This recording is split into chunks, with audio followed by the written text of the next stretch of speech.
Ladies and gentlemen, my name is TotalBiscuit. Sometimes it's a little difficult to figure out exactly what the internet is angry about. We now live in an age of instant, widespread outrage that can be spread across the entire planet in a matter of seconds.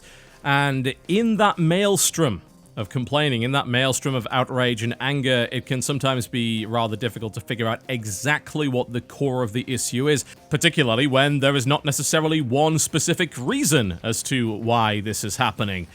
It's very easy to get lost in the tidal wave of internet anguish and social media outcry without really realizing as to where the issue comes from. And I admit that yesterday I sort of fell into that trap. I got quite a few tweets that asked me, did you read about the Polygon incident? And my immediate reaction was, oh no, what have they done now? I'm not exactly silent about my dislike for some of the things that Polygon writes, but as with every website, that doesn't mean that there isn't value to be found there, and I read widely for a great number of reasons, not least of which, I like to be able to argue with people.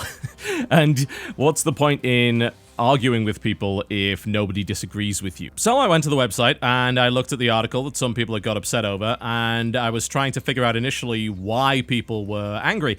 I later found out, of course, that Polygon being Polygon had initially listed the article as written by Polygon staff, when in fact it was the first chapter of a book, and it was published by the guy who'd written the book. It was basically nothing but, I suppose, an ad for an ebook, for all intents and purposes, masquerading on its own as an article.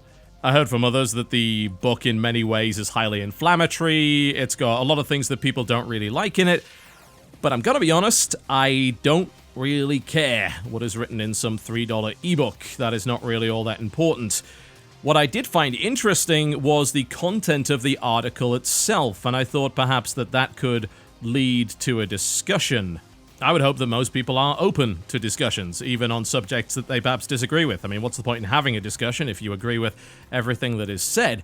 That seems more like an echo chamber than any kind of meaningful, constructive discourse. So I would ask people to put aside the misgivings about Polygon once again, and them being incapable of doing the journalism, and focusing on the content of the article. Not the content of the book, just the content of the article.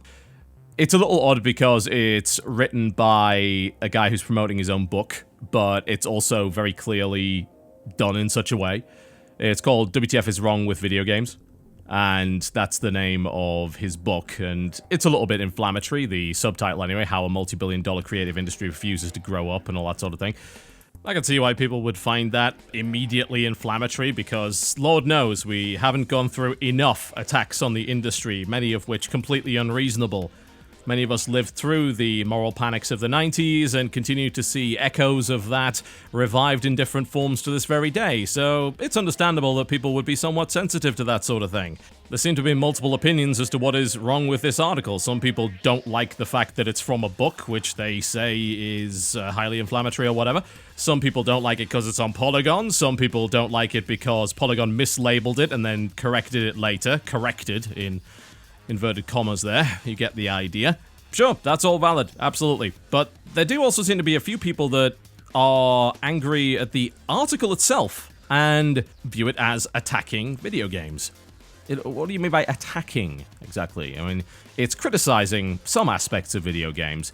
I read the article and I find myself agreeing with the vast majority of it, with the exception of, I suppose, the opening premise. The opening premise seems to be that he compares video games to film and points out a few good things that film does and then says, well, video games kind of don't do that. And it leads on to things that we've heard time and time again. Are video games art? No, video games are not art. Maybe they are, maybe they're not, and so on and so forth. It's difficult for me to engage in that particular discussion because I don't really find it all that important. I mean, more to the point, maybe it's just not all that interesting, a discussion. What is art? What is not art? I find it a very arbitrary distinction that frankly serves no practical purpose, at least not in my line of work. And maybe that's why, I'm a consumer-orientated buyer's guide sort of critic. I'm common salt of the earth in that regard. Some people would call me the lowest common denominator in that regard, and they can keep doing that, and I don't really care. But this article is not an attack on video games. I think it's a little misguided in places. I think trying to compare video games to film is ultimately a pointless activity. He talks an awful lot about how calculated a film is, and then never mentions as to how irrelevant that is when compared to video games. Video games are not calculated works in that regard because you give freedom to the player. And as a result, you can't calculate in the meticulous way that a film would. Film has complete control over everything but your own personal interpretation, and even that it will attempt to manipulate. From the camera angles, to the specific dialogue, to the scenery, to the length, a television show or a film is a piece of static work. Indeed, in many ways, it leaves very little to the imagination, whereas a book leaves perhaps more room for interpretation due to the element of imagination involved in a non-visual medium. What has that got to do with video games? Not a damn thing. Comparing interactive medium to non-interactive medium is ultimately fruitless in many ways. Are there lessons to be learned? Yes, absolutely. But you're still comparing apples to oranges. If you want to compare film to video games, all you can really do is compare the cutscenes, the non-interactive elements of a video game to film. There are a lot of lessons to be learned there, whether it be through character direction, camera angles, and all that sort of thing. And video games have certainly a lot of growing up to do in that regard when it comes to delivering dialogue and exposition through the non-interactive. But what video games do, which films and books can never, is of course deliver exposition through the interactive. And I've said many times before that I do believe that's when video games are at their absolute strongest. It's the reason why I think Brothers is the best video game ever made. Now, in my personal opinion, I know it's a controversial thing to say, but it's my favorite video game because it grasped that idea. And the weird thing is, it did it while being headed up by a guy that was really only known for film, which I suppose is kind of an indictment, maybe, of the video games industry. This guy who had no video game experience somehow gets it better than everybody else. He understands that delivering powerful moments in an interactive medium must be done in an interactive fashion, and he tells story through your actions as a player, and there are some moments in that game which are just unbelievably powerful that are far more impactful, I think, than any video game up to this point. It's not to say that Brothers is a perfect game. No, in fact, it's actually quite limited. And perhaps those ideas would not work as well in a game which provided more freedom. But regardless, I think that it is a high watermark when it comes to delivering emotional impact through gameplay. And here's the thing, like, he mentions that sort of idea, and I pretty much agree with him. He bangs on a lot about The Last of Us, and he talks about the game mechanics in The Last of Us kind of being silly. He isn't wrong in many ways. He says it's rife with arbitrary design choices that hold no meaning for the complete work of art. He's right in that respect. He talks about crafting. Why do you need 4 scissor blades to tape together to make a shiv? There is no reason for that. It's just about game balance. He talks about it being ridiculous that they're unsalvageable. You know, why would 4 scissor blades taped together break on a single human neck or be unsalvageable? They wouldn't. But it's video game logic. And he's right about that. He's absolutely 100% correct. It's arbitrary video game design logic. Here's perhaps where I don't agree with him, though. He says the shivs exist as an element of challenge for the player, but they are not part of the art created by writers and designers at Naughty Dog. Yes, but the expression of the art is not purely down to the designers at Naughty Dog. The expression of the art is done through the gameplay, and that involves the player. The player is an integral part of the artistic expression of any video game. And to ignore that is to misunderstand what video games even are. In film or television, the viewer in many instances is not, in fact, part of the artistic expression. It doesn't necessarily matter who watches it. They may draw interpretation, but it's easy enough for that medium to stand on its own, yet games cannot stand on their own without a player. It is impossible. The difference between film and video games is that one is a finished piece of art, and the other is not. The film is a complete canvas, ready for viewing. No additions or subtractions need to be made. It's done, it's complete, and that was entirely due to those involved in its creation. A video game is always unfinished until a player picks it up. The interesting thing about video games is that each video game is a canvas which is unfinished to a different degree. That sounds a bit clunky, I was trying to think of the best way to express what I'm thinking of at the moment, and I'm having difficulty really forming something that's cogent. So let me make example by analogy. Some games are join the dots. They are a canvas whereby the overall image is fairly clear to see upon first glance, but must be completed by the player merely by joining the dots together. And as a result, the canvas will always appear the same at the end. These are highly linear games. These are narratively driven games that offer only a few basic, perhaps binary choices to the player. Then there are canvases which are the equivalent of coloring books. The images are there, and yet they're waiting to be filled. And there is a choice as to which color you use, and perhaps you may choose to color outside of the lines. These are games which allow for more expression through the gameplay. These are games, perhaps, that have open-world aspects, and that have, perhaps, emergent gameplay as a result of the systems that have been built within the software. And of course, there are plenty of games where only part of the full picture has been painted upon the canvas, and it's up to you as the player to paint the remainder. In every single case, the player is involved. The player is an artist in that respect. That doesn't, of course, mean that every single video game is a work of cultural significance. Far from it. But should that not be said for all medium?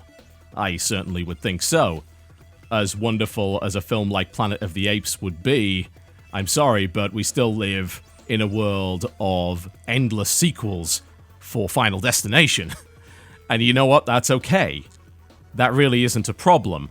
I don't think there's such a thing as mere entertainment. I think entertainment has value in and of itself. I don't think that anybody should be criticized for merely enjoying a piece of work as entertainment, as a distraction. Not everything must be an artistic magnum opus. Indeed, if everything was, then nothing would be. The mundane serves an incredibly important role. Without the mundane, you can't have the exciting. Without the mundane, you can't have the creative. Without the mundane, you can't have the innovative. One simply does not function without the other. That doesn't cover everything, though. There's one other thing which always seems to be forgotten when trying to compare video games to other forms of media, and it was brought up a few years ago by the Irish comedian Dara O'Brien.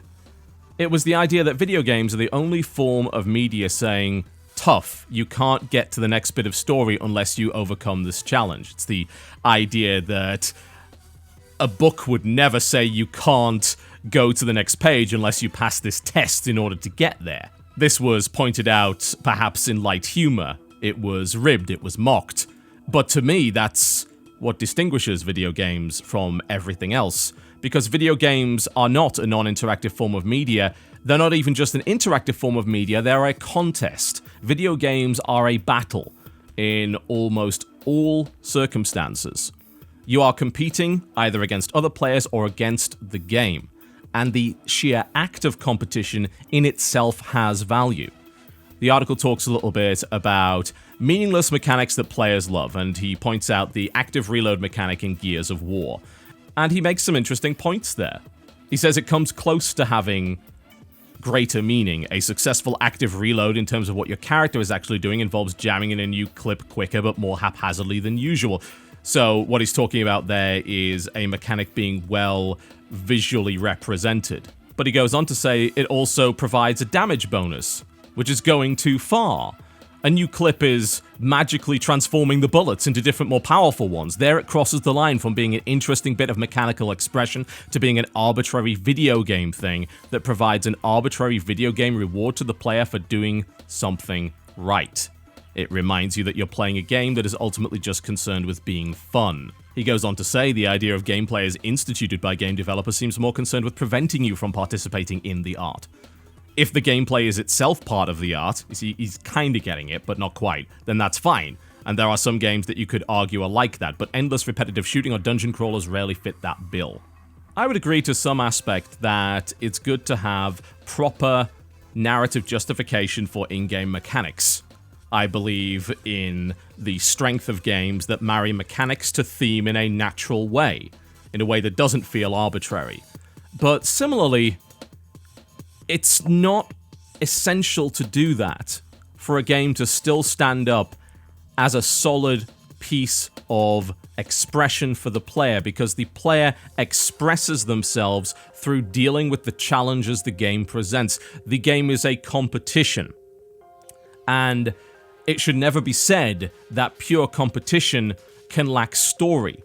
Indeed, sports are popular for this very reason. Wrestling is popular for this very reason. It marries narrative with competition, as fixed and fake as it is. The idea of overcoming obstacles is perhaps the oldest trope in the book when it comes to every form of media that we as a human race have ever created. In many ways, I feel video games express this idea in the purest form imaginable. Out of any form of media that we have, there is very little more human than wanting to overcome obstacles, and the way that video games allow us to do that, I think, has contributed in many ways to the explosion of the industry and its huge popularity over the past 30 years. Maybe nearly all video games are ineffective at being art, at least based on the traditional definition of a term that is permanently in flux, as far as I'm concerned. And maybe that's also fine. Maybe we as gamers should not take offense to the notion. Maybe we should, of course, recognize, and I think that we frequently do, just how absurd many elements of video games actually are, if you were to truly think about them. But I still think in many ways that the author is missing the point. He says, gameplay is a separate entity that rarely is trying to communicate anything at all. The difference to me is crystal clear. Gameplay is not speaking to you. Gameplay allows the player to speak. Before I wrap this up, just a quick note to people. Please don't be afraid of different ideas. Please don't view these as attacks on video games.